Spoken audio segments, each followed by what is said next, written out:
This is the ability for the executive branch to literally seize power, storm into the offices of an agency that they hate, and shut it down operationally. That's not our system of government, and that's why we're going to be fighting all night about this issue.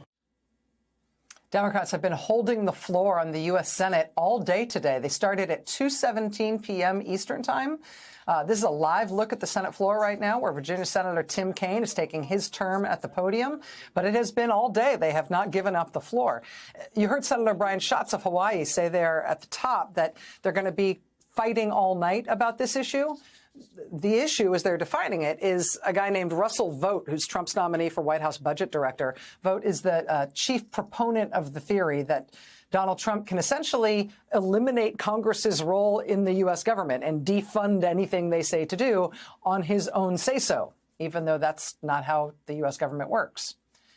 Well, tonight, Democrats are using the rules of the Senate. They're using the rights of the Senate minority to take up as much time as they humanly can to slow down Vogt's nomination as much as they possibly can.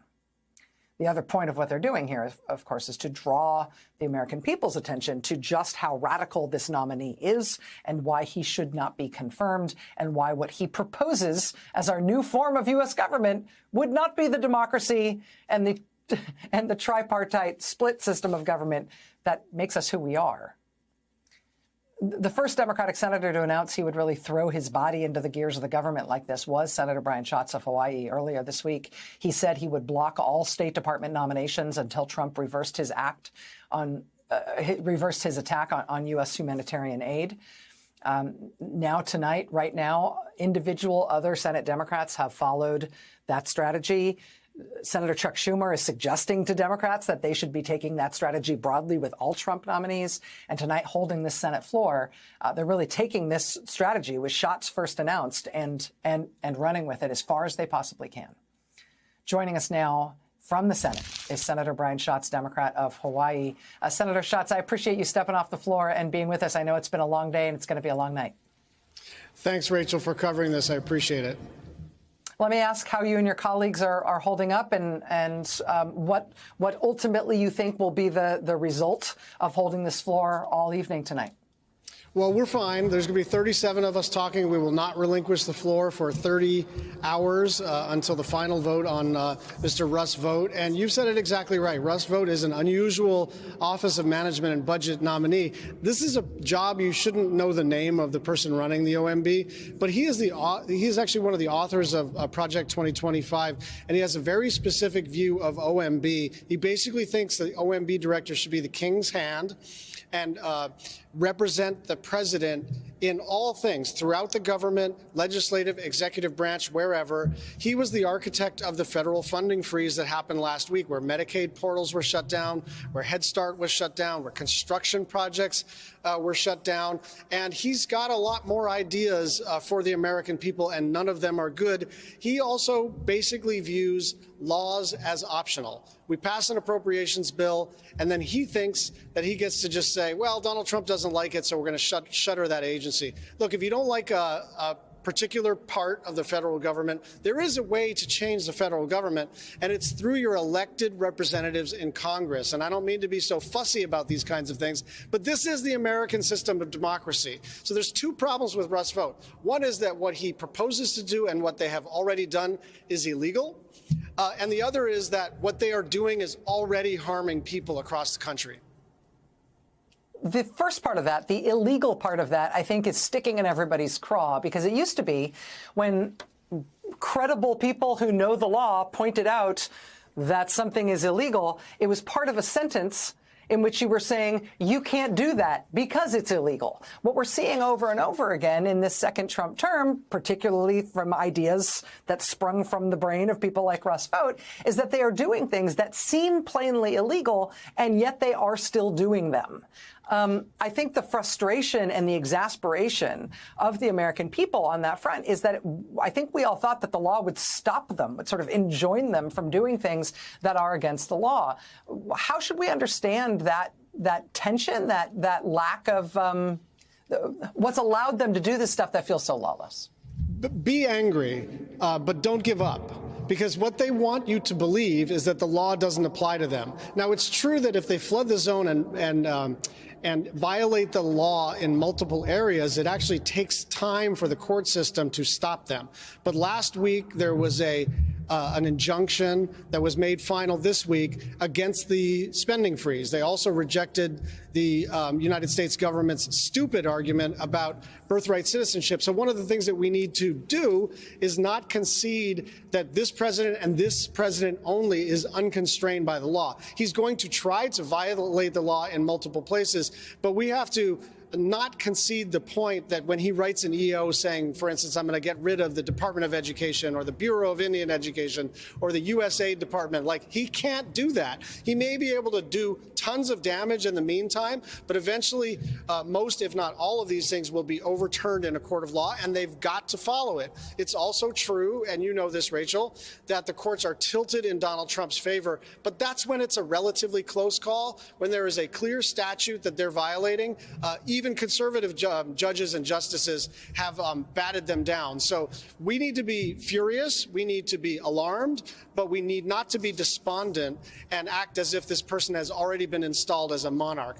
We've got to fight, we've got to be vigilant, we've got to understand what happened in places like Belarus and elsewhere, and Turkey, but we cannot give up. It's way too early to give up, and one of the things that gives me the most hope over the last week is that people are starting to show up in 3 dimensions at the Treasury building, across the state of Hawaii, across the country. It's not the resistance. It's not going to be pink hats again. It's not going to be the same vibe.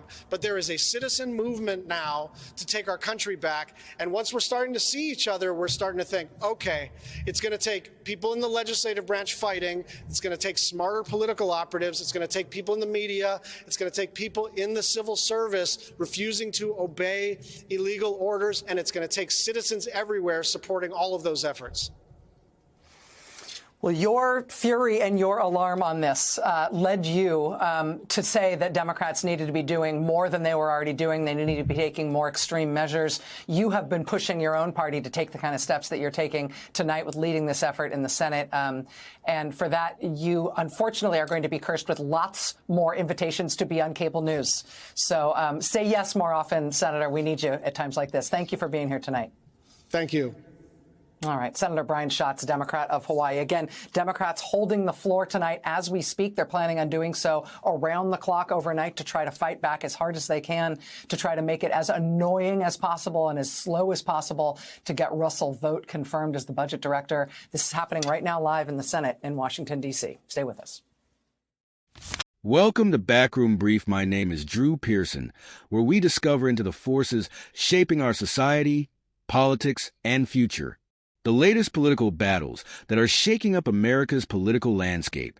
In today's episode, we're exploring where Rachel Maddow delves into the intense Senate debate over the nomination of Russell Vought as the White House budget director. The conversation surrounding his appointment goes beyond just one nomination.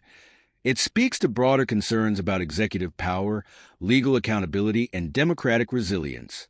The session centered on fears that Vought, if confirmed, could expand executive control over federal agencies in ways that undermine congressional authority.